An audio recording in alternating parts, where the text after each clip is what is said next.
Queridos amigos, bienvenidos al programa Perseguidos pero no olvidados de la Fundación Ayuda a la Iglesia Necesitada.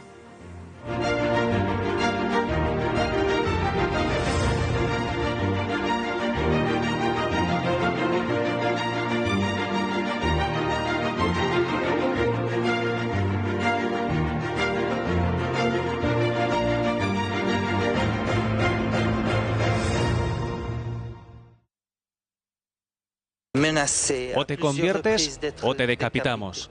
Era la frase que el padre Jacques Murac escuchó casi a diario durante los 143 días que duró su secuestro. Fue en Siria, en 2015. Unos hombres encapuchados entraron en el monasterio de Marilián. Nos dejaron en un coche 4 días, con los ojos vendados y encadenados, en medio del desierto.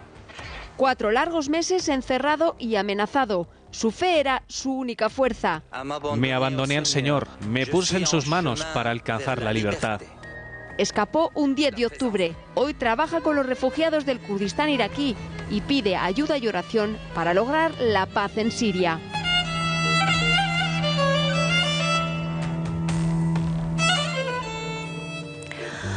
O te conviertes o te decapitamos, ya lo han visto. Es la frase que el padre Jacques Murac escuchó día y noche, un día y otro. Una semana, un mes y así hasta 5 durante todo su cautiverio en Siria por el Estado Islámico. Y cada día este sacerdote, el padre Murac, tuvo que hacer una elección. Y durante todo su cautiverio de 143 días eligió una cosa. Eligió su fe en Jesucristo.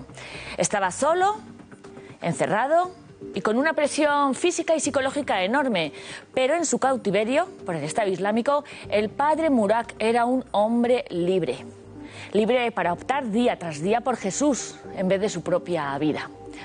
En este programa, en Perseguidos pero no olvidados, queremos, como ya lo saben ustedes, ir hasta el fondo de la razón por la que muchos cristianos contemporáneos a nosotros, de nuestro tiempo, del siglo XXI, del año 2017, dicen alto y claro, muy seguros, con un miedo atroz, pero dicen, matadme si queréis, pero no renuncio a lo más valioso de mi vida, que es mi fe en Jesucristo. Yo digo muchas veces que no sé qué es más noticia, que haya secuestros y asesinatos hoy en cristianos en Oriente Medio, o que haya en Irak y en Siria como es el caso de hoy, hombres cuya relación con Jesús sea tan real y tan verdadera como para afirmarlo y no renunciar a su fe.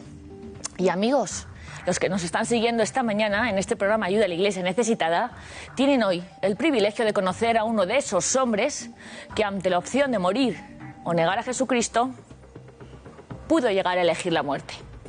Les presento a un gran amigo, al padre sirio Jacques Murac. Habla francés, pero aunque tenemos traducción simultánea, les pido quizá un poco de paciencia para poder seguir esta entrevista de los próximos minutos. Muy buenos días, padre Murac. Bonjour, bonsoir. Bonsoir. Muchísimas gracias por acompañarnos aquí en el programa de Perseguidos pero no olvidados. Padre, ¿es la primera vez que usted visita España? Oui. Oui, toute l'Espagne, c'est la première fois. Sí, es la primera vez que visito Madrid y toda la España. Está en España, que sepan, porque ha participado hace unos escasos días en Barcelona en una vigilia de oración organizada por la Delegación de Cataluña de Ayuda a la Iglesia Necesitada, que lleva como título La Noche de los Testigos, y luego ha visitado Zaragoza, San Sebastián y ahora está en Madrid. El padre Jacques Murac nació en Alepo, que es la segunda ciudad más grande de Siria tras Damasco. Es siro-católico de un rito que está en comunión con la Iglesia Católica y en comunión con el Papa. Y padre Murac, Siria era un país estable, tranquilo, pero en el 2011 comienza una guerra, primero local, entre el gobierno y los retractores, y rápidamente se convierte en una guerra a nivel internacional, una guerra mundial que se juega en suelo sirio. A partir de 2013 en Siria llega el Estado Islámico y que entre la guerra comienza una verdadera persecución religiosa, escondida entre la supuesta guerra civil. ¿Qué pasó en ese momento en Siria?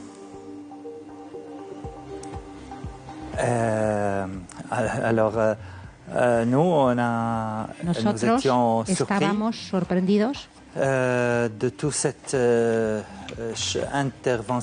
esa intervención externa en Siria.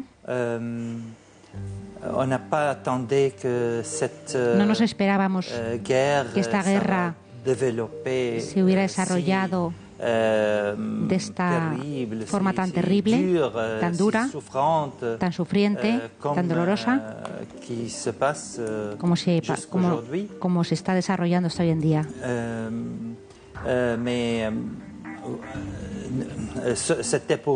Para nosotros era el momento más difícil para su comunidad.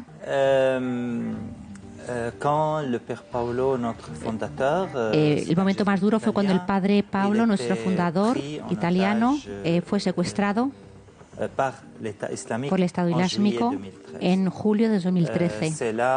En ese momento empezamos a sentir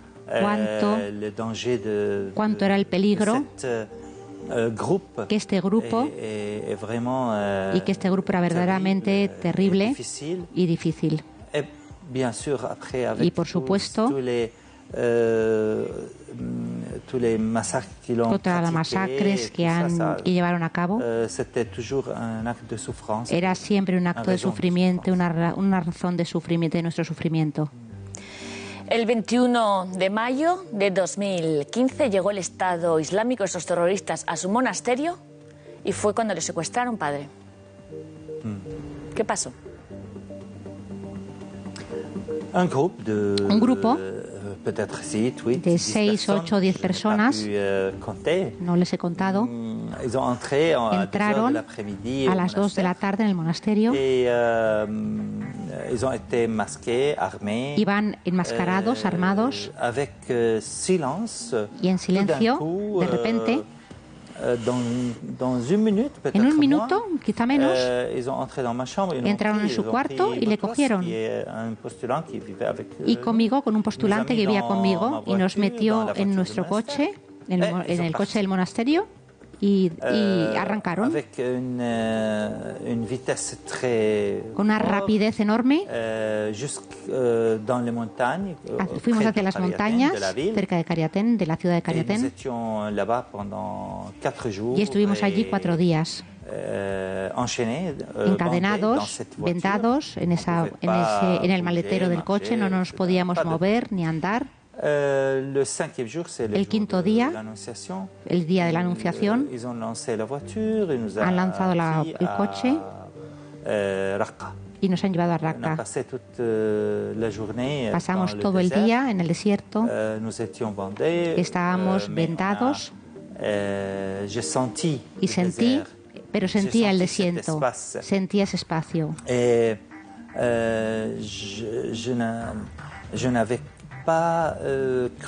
Nunca hubiera creído cómo iba a ser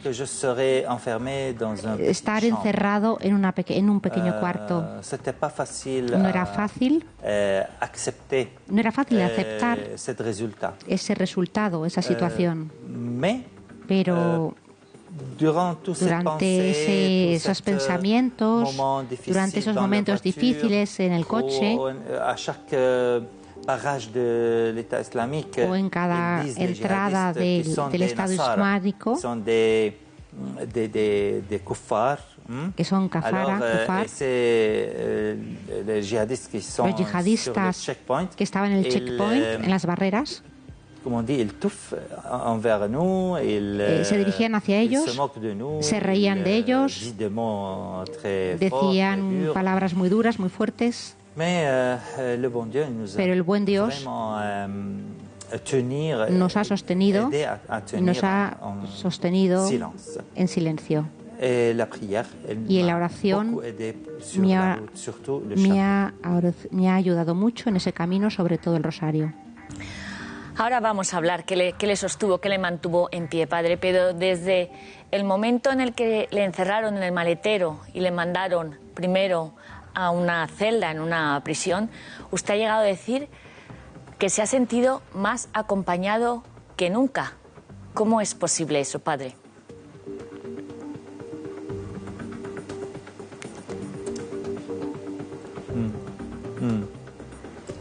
Es cierto.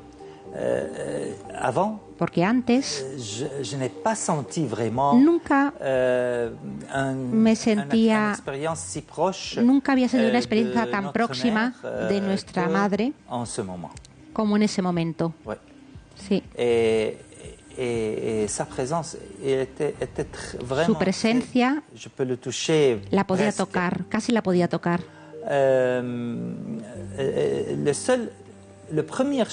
La primera cosa que pensé hacer al reaccionar, después de que nos metieron en el coche, fue de girarme hacia mi madre y empezar a rezar el rosario. Esa fue la única cosa y la primera cosa que hice en cuanto me metieron en el camino, en el coche. Y sobre el camino, durante el camino, mientras rezaba el rosario, sentía ese llamamiento que era tan importante, muy fuerte. Yo voy en camino hacia la libertad. Estoy en el camino hacia la libertad. Lo he comprendido. Sentí en ese momento una gran paz en mi corazón y comprendí cuánto nuestra Madre María estaba presente al lado mío. Encarcelado, pero camino a la libertad. Esta es la experiencia del padre Jack Murat. Tenemos que explicar que el padre Murat estaba en ese monasterio y su misión consistía en ayudar y acoger a los habitantes y refugiados cristianos o musulmanes de cualquier religión de los pueblos de alrededor que habían huido de la guerra y de los bombardeos. ¿Sabía usted que podía ser secuestrado, padre Murat? ¿Por qué cree que le eligieron a usted?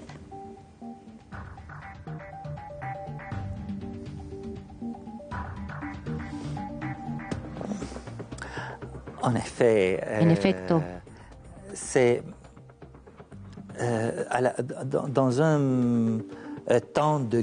en un momento de guerra, en un tiempo de guerra, todo el mundo, todo el pueblo es considerado víctima. Todo el mundo está en peligro de ser matado,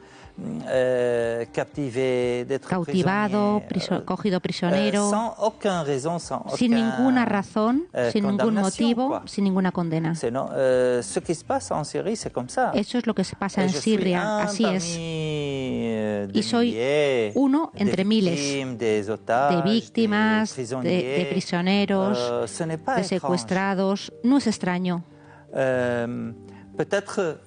A lo mejor es porque yo hacía en nombre de la Iglesia y de su comunidad y de Marmusa. Yo estaba al servicio de todas esas personas. Puede ser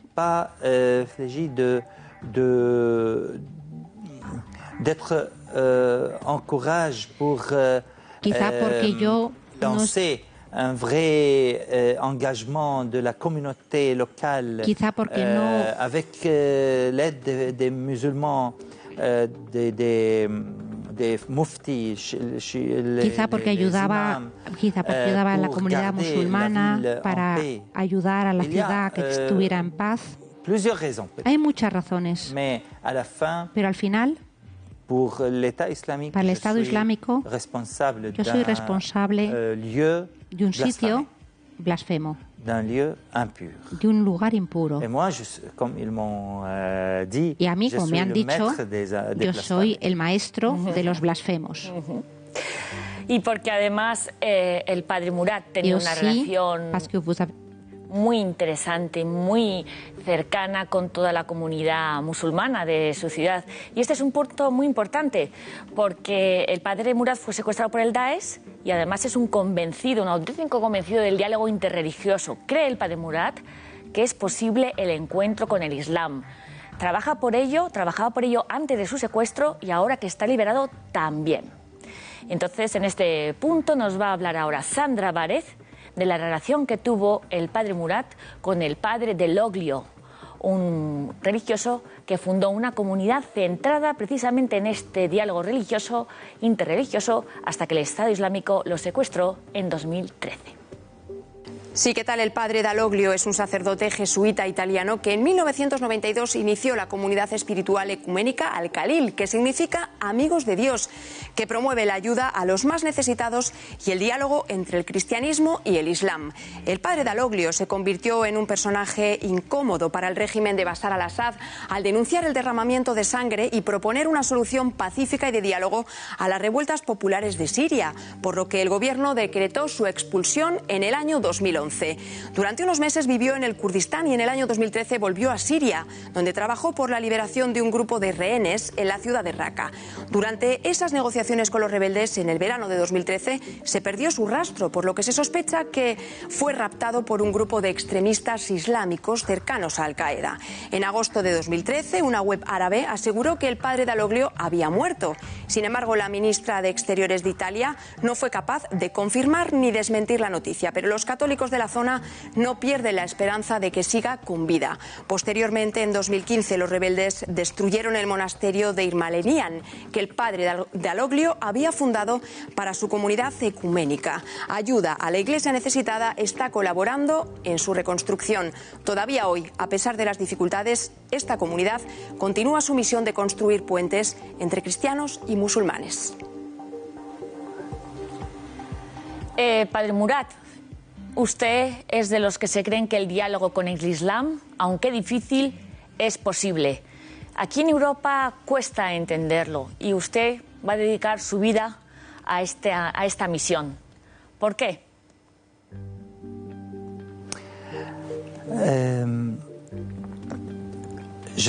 Aujourd'hui, je suis plus convaincu que le seul route, le seul chemin, le seul pour arriver à un vrai paix, a una verdadera paz notre pays, en nuestro país y en nuestra región de Oriente Medio, igual en el mundo, es de hablar, de comunicarse, conocer al otro, evitar el miedo del otro.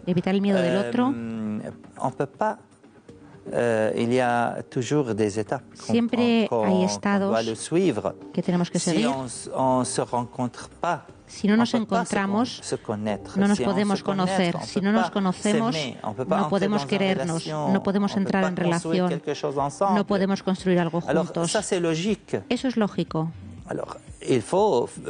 Hace falta comprender el único camino para sobrepasar esta crisis, esta tensión, es verdaderamente hablarse. Y la experiencia que tenemos como sirios es un ejemplo bueno, porque hemos vivido con los musulmanes durante miles de años, 1400 años. La vida, el diálogo, el encuentro, todo eso es normal. No necesitamos explicarlo. Solo basta vivirlo. El pueblo que Dios ha creado, Dios ha creado al pueblo con un buen corazón, al hombre con un buen corazón.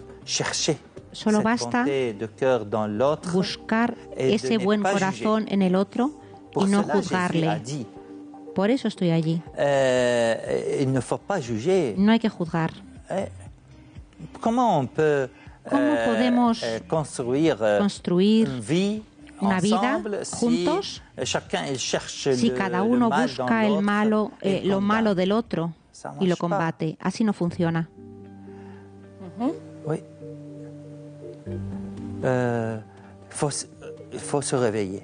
Hace falta despertarse. Creo que nuestro mundo necesita despertarse y sobrepasar el egoísmo, sobrepasar los intereses personales que buscan. Si quiero decir una palabra, si me dejan, al pueblo en Europa y en todos los países.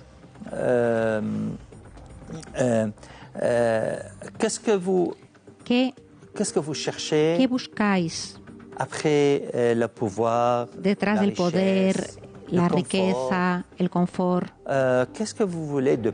¿Qué queréis más? ¿Qué más queréis? ¿Por qué no sois ¿Por qué no sois generosos? ¿Por qué no ayudáis a los pueblos de los países pobres a levantarse, a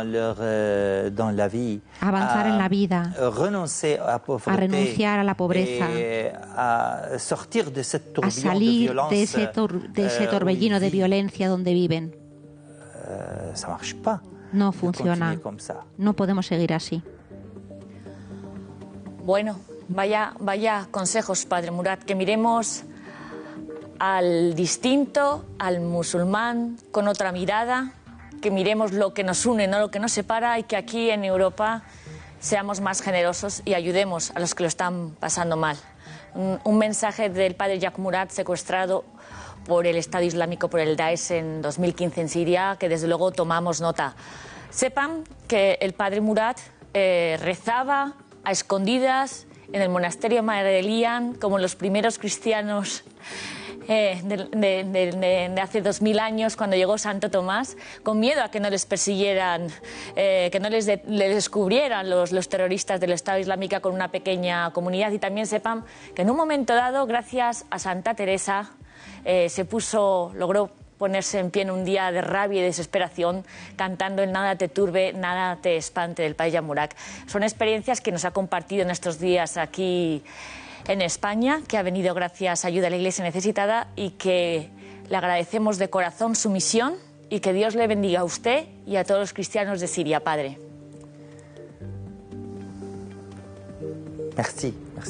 Muchas gracias. Gracias a todos. Os pido vuestras oraciones para la paz en nuestra región. Cuente con ellas, Padre, con todos los que nos siguen en 13 Televisión.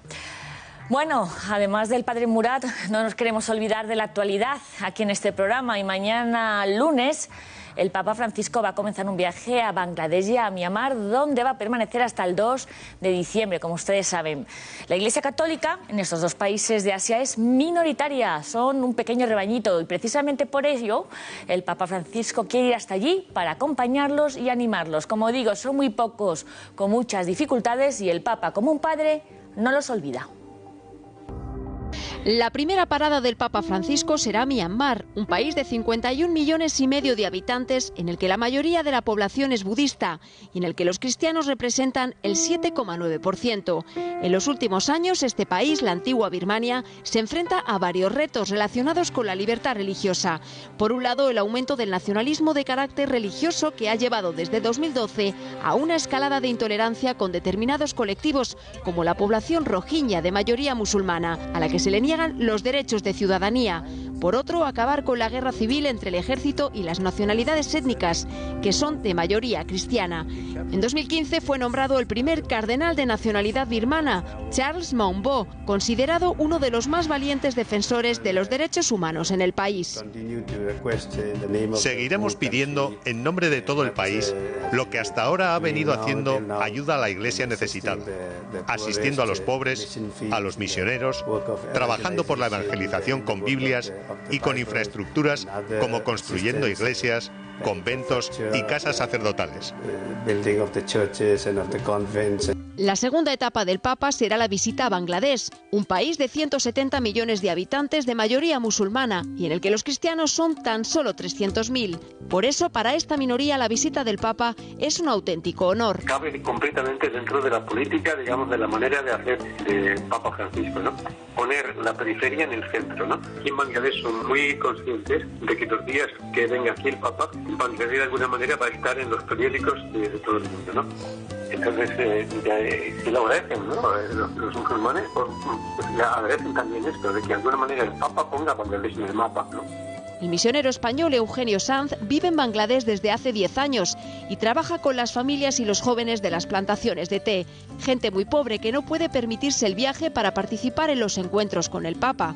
Tampoco la televisión nacional retransmitirá el viaje, por eso el testimonio de los que asistan es tan valioso para ellos. Están pidiendo a la gente 1.500 tacas para ir a presenciar, a estar con el Papa. Pero eso es más del salario del mes de la gente que trabaja en el té, que no se lo pueden permitir. De otras diócesis, a lo mejor de otros sitios van a ir más, de aquí van a ir pocos, pero los pocos que van a ir pues están como muy comprometidos y como que te dicen, bueno, ya os contaremos lo que... La discriminación contra la población cristiana de Bangladesh es patente. No tienen las mismas posibilidades de educación o trabajo y en muchas ocasiones son atacados por grupos fundamentalistas islámicos.